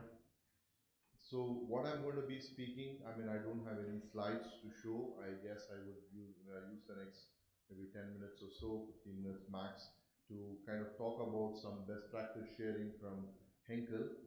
And before I kind of commence, it is important to mention a bit of a disclaimer here. And the topic that I'm going to be talking of is something which is common, known, and for all you know, you are doing same, more of, less of. You know, it doesn't matter, but we should all join hands on this. And I'll come to the topic, you know, very much right away. Yeah. So before I embark into what I want to speak today, it is important to first give an idea about Henkel. Many people may know about Henkel, many people may not know much of Henkel. So I think, you know, a quick intro might be helpful, I thought. So Henkel, we are Henkel Adhesive Technologies. Globally, we have our headquarters in Düsseldorf. And in India, we have it in Mumbai. We have over 5 plants here in India and multiple warehouse locations, and deal with more than maybe 100,000 or even 150,000 or customers.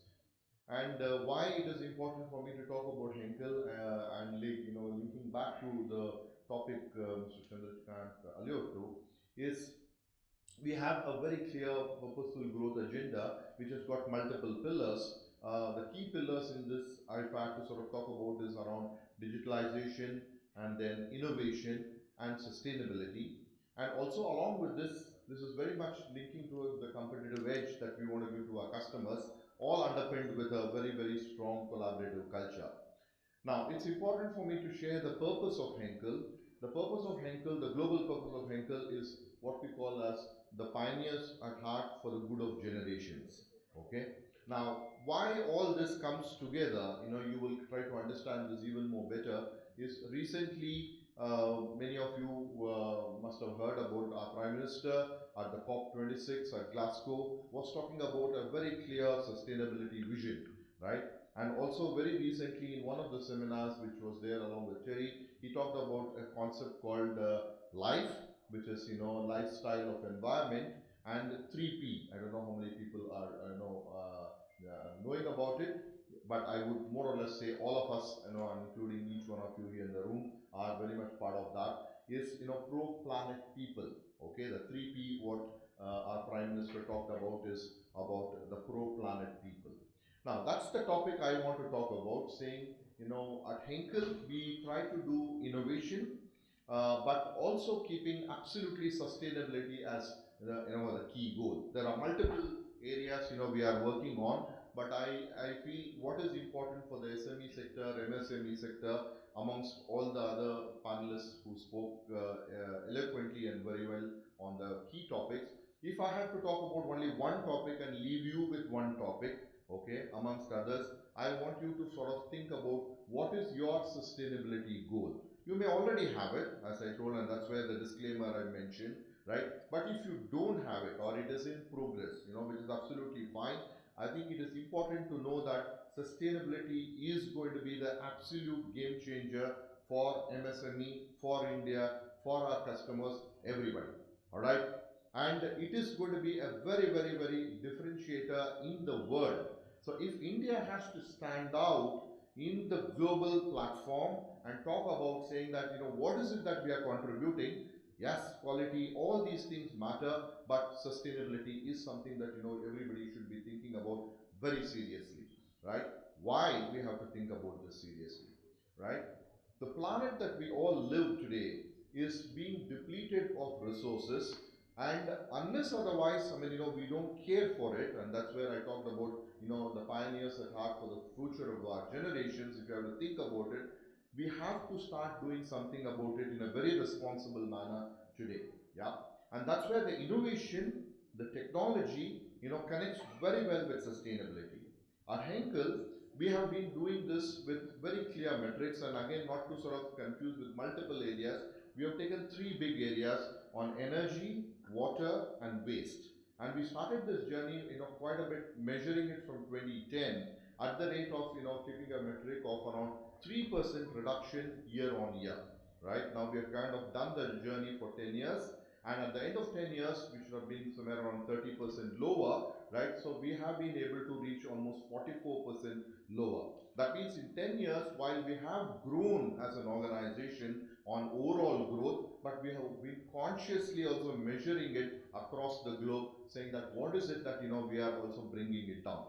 All of us know that if you don't have what gets measured gets done, so have a metric. I mean, whatever that metric is. I mean, I'm sharing about Henkel's metric about -3%, year on year is what we do. We have 180 factories across the globe, and we connect them all through. I mean, we talked about technologies right now about the cloud and artificial intelligence, Industry 4.0.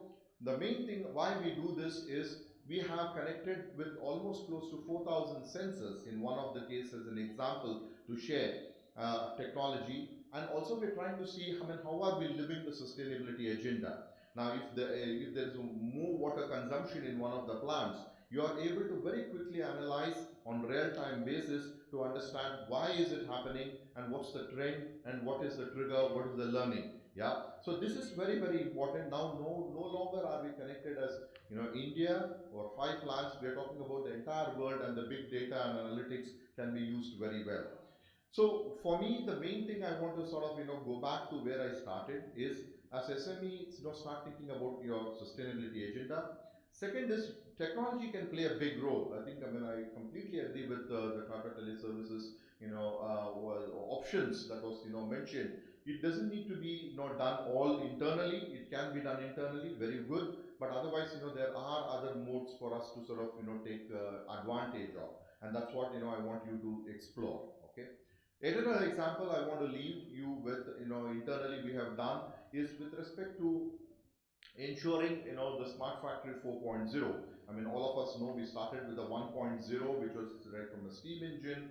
Then we went to electricity 2.0. Then we went to electronics, that was the 3.0, and now we are into robotics, sensors, etc., which is the 4.0. Yeah. This is going to be the new age where machines would learn better, and we teach the machines even better, and they help us out to sort of get very much better. In India, we have invested in our plants in Kurkum and also in Chennai, completely, smart factory 4.0, and right from the gate till the very end, we are able to bring fantastic transparency. And more than anything else, wherever we have any areas of losses, we are able to very quickly, get it out. So the efficiency that we get is being tremendously increased, just in the investment of something, like smart factory. For our customers, I think it is also important to know that we bring in a lot of technology advantages. Today we talk about, again, I keep it very much specific to the sustainability part of it. We talk about light weighting in our automotive industry, and there's a big discussions around electric vehicles, batteries. So we produce in technology products which help our customers to live their sustainability agenda. So we work with them very regularly to understand whether they have a thermal filler gaps that they want to use in a battery, so that larger batteries can be made. We talk about light weighting so that the overall CO2 can be reduced. That means if you have to go towards adhesives that can be used to lightweight your vehicle, so that makes a big difference. Mr. Chandrakant allured to, one of our products which just helps you to release the reduce the leaks that we have in water pipes. Okay, the amount of water that gets wasted because you don't have the right set of piping or the pipe connects, can be completely changed. The reason I mentioned this as examples at the end of the day is we have to also think about whom we supply as customers and whether we can play a role with them jointly to make this sustainability agenda going with absolute new innovations. Because many a times, these are created new spaces at the end of the day. Like, packaging is a good example here when we are talking about plastics and, making them, even more better. I don't say that, it's bringing more value to plastics at the end of the day. There's a big change also to move to paper. Okay.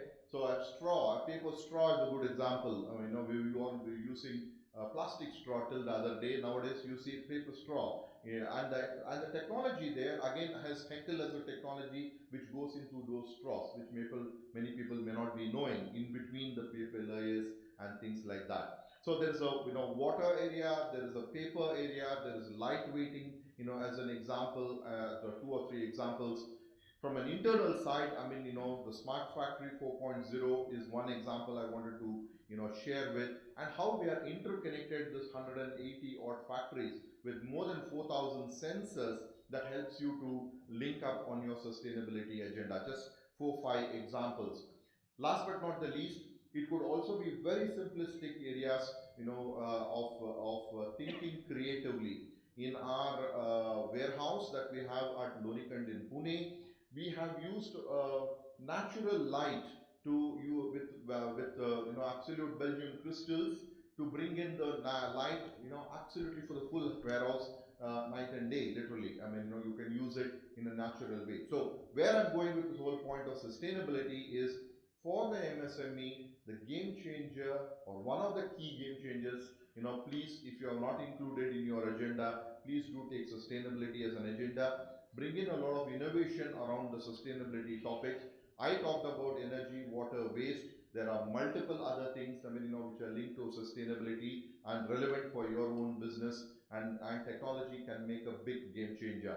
And with that, I want to close saying that India is on this $5 trillion journey. All of us are, yeah, and we support the hands of the Prime Minister and everybody in this journey. And sustainability is going to be the important difference that we should play as India, Indians, and the Indian MSM industry. Thank you very much for the opportunity. Thank you, sir. Thank you for your valuable words. But we're yet to welcome you and felicitate you, so please allow me to invite Mr. Chandrakant sir to felicitate you.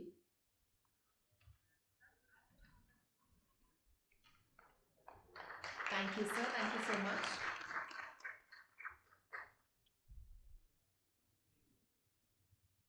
And to move ahead with the conference, I would like to invite Mrs. Juhi Smita Sinha, General Manager NW2 State Bank of India, Mumbai Metro.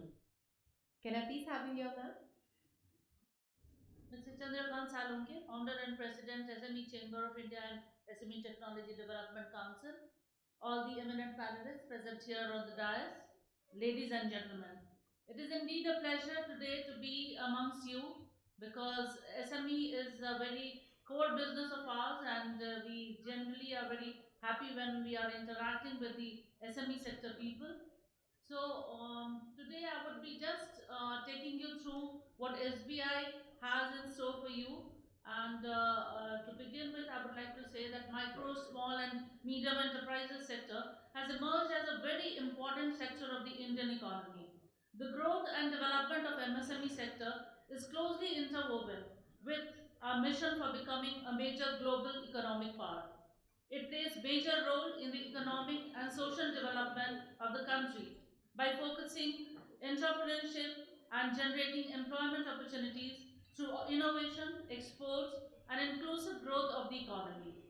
They are widening their domain across sectors of economy, producing diverse range of products and services to meet not only the demands of domestic market but also of global markets. It contributes in a significant way to the growth of the Indian economy with a vast network of about 63 million enterprises with approximately 33% manufacturing output, more than 40% of exports, and over 30% of GDP.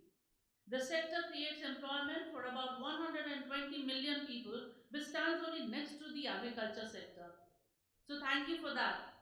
And to begin with, one of the major problems faced by this unit is demand-supply mismatch of SME financing. They tap various sources for funding, and some of them, if I can mention, is raising money from the bank. So these are in the form of bank loans. Bank provides two kinds of loans to the SME sector. One is working capital loan, and the other is term funding. Working capital loan is issued to complete cycle of revenue generating operations, and the limit is usually decided by the debtors. Term funding is released for establishment or creation of fixed assets. All of you must be aware about this. And then there is the funding from the Nbfcs and Microfinancers. Nbfcs and microfinance institutes are the options available for all those who could not access to the basic banking conventionally and usually are unorganized or non-formal side. So it is being popular for those whose requirements are limited and do not go for credit ratings. Government schemes and programs. Government through various schemes push for the growth of SME and help them raise funds. For example, collateral-free loan in the form of CGT MSME schemes, Stand Up India, skill development programs under Mudra Yojana and other such schemes. Fundings are also sourced through angel investors, venture capitalists, and crowdfunders.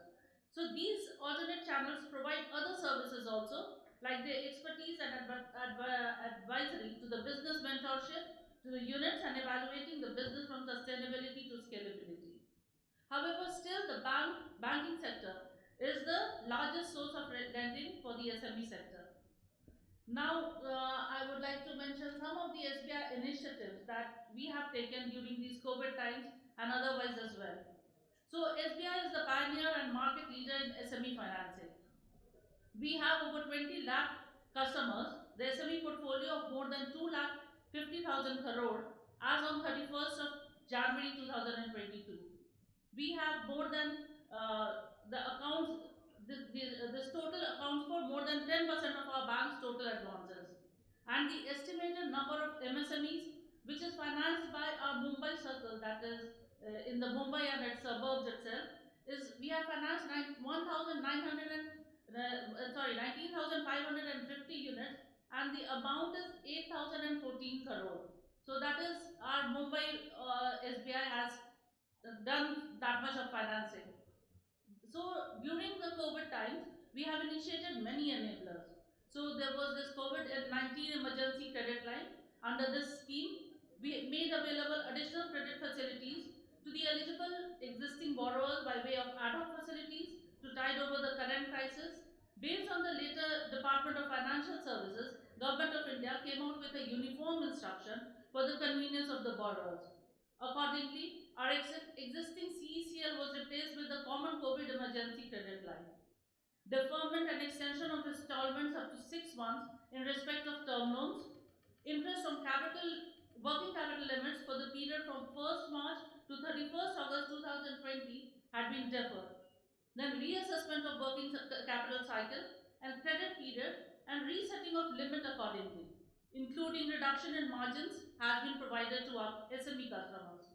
Installment recovered for the March 2020 has been refunded wherever refund has been sought, and stoppage of SI or NACH wherever it has been requested, it has been affected in the accounts.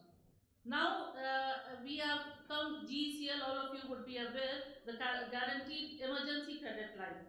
This is done on fast track basis to ensure prompt disposal of requests and release of funds.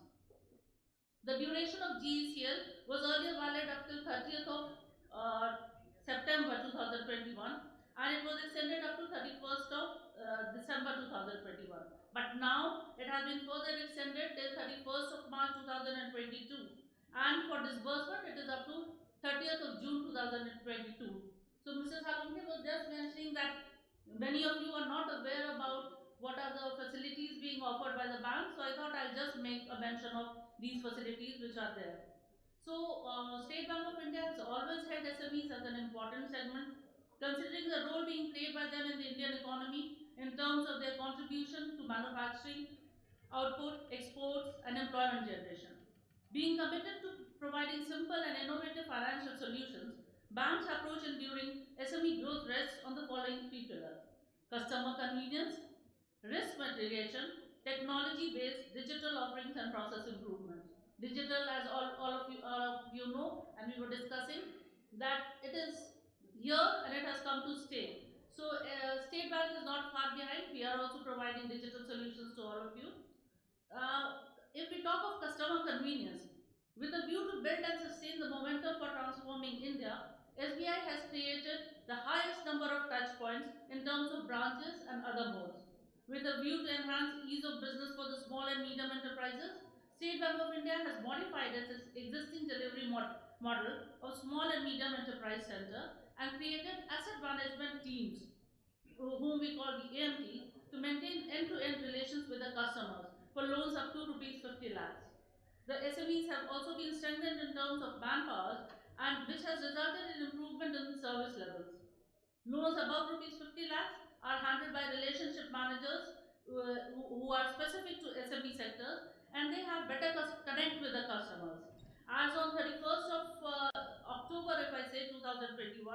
our bank had 670 SME intensive branches, and there were 1,814 relationship managers pan-India.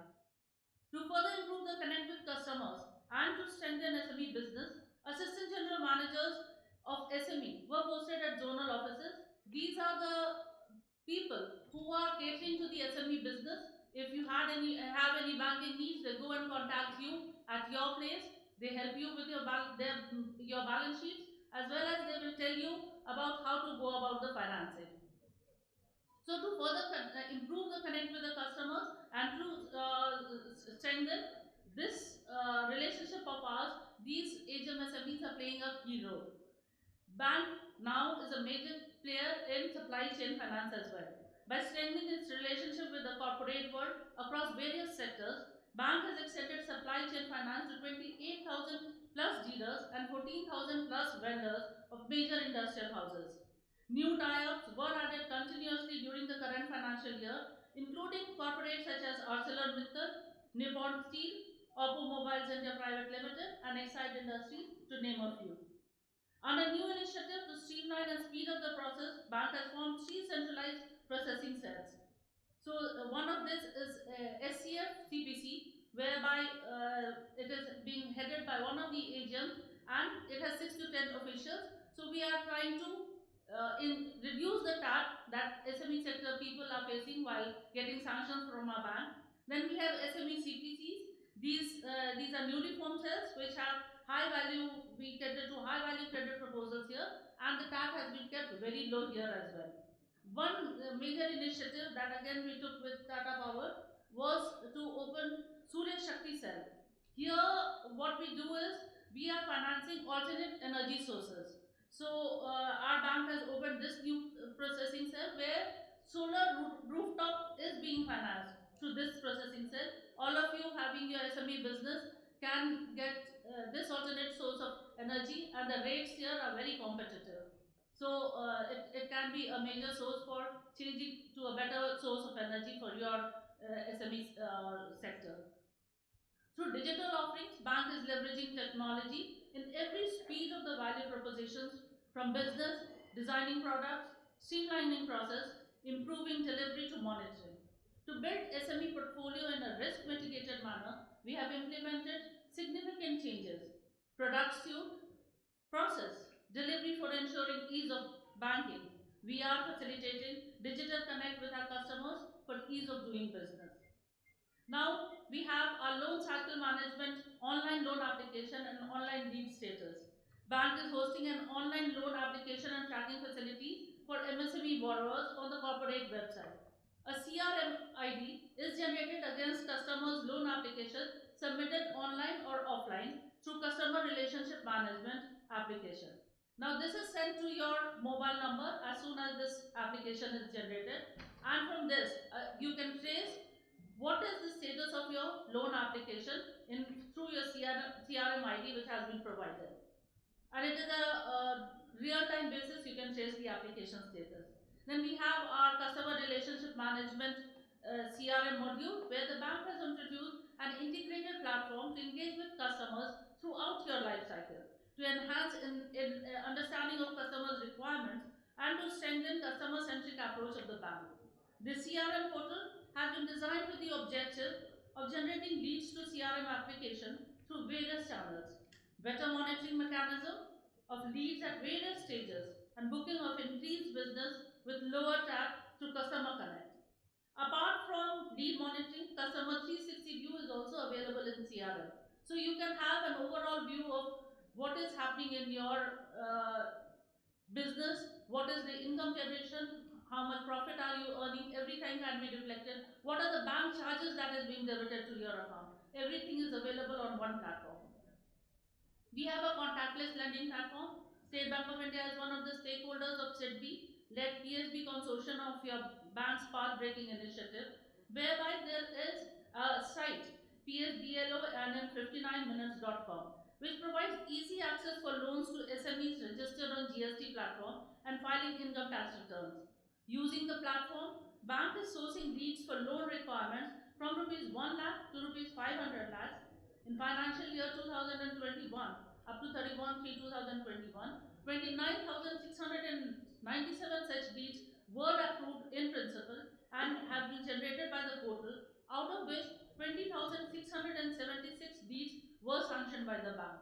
So bank is taking its own initiative whereby we would be approaching you if there is a requirement of loan for you. So this is a new initiative, and whereby I don't know how many of you would have received calls from our branches for this getting loan from SBI. Now digitalization of service for borrowers is also there to enhance customer experience and for hassle-free submission of financials and other statements. State Bank of India has made available this service through its corporate internet banking platform. Import LC opening through Yono Business. Yono Business is another initiative of the bank, and Yono Business provides online facility for profile management, fully digitalized journey for issuance of import letter of credit, simpler onboarding journey with reduced documentation for new to digital customers, and much more. We are one of the best players in terms of issuing import LCs through digital channel for our SME customers. The other platform that we have is the Threads platform. If you are a customer of the SBI, you must be knowing about the Threads platform, whereby all your bills and other business is being taken care of.